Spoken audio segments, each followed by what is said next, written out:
Dans la salle d'audience, un scellé inhabituel. Recouvert de papier carton, c'est l'arme du crime, un déambulateur. En décembre 2015, à Saint-Genis-d'Iersac en Charente, Daniel Gonda, aujourd'hui âgé de 66 ans, tue son mari, Christian.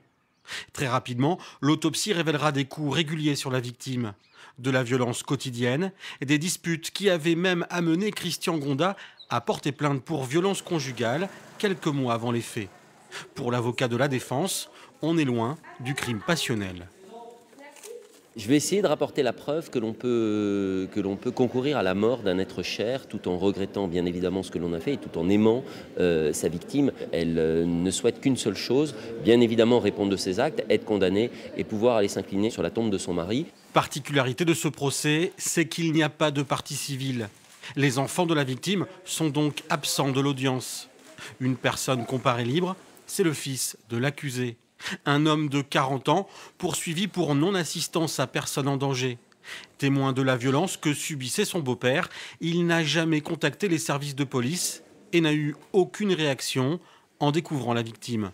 Selon son avocat, sa place n'est pas en cour d'assises.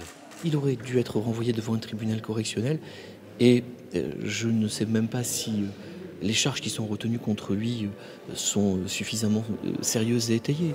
Cette première journée a été consacrée à la personnalité de Daniel Gonda, l'auteur des faits.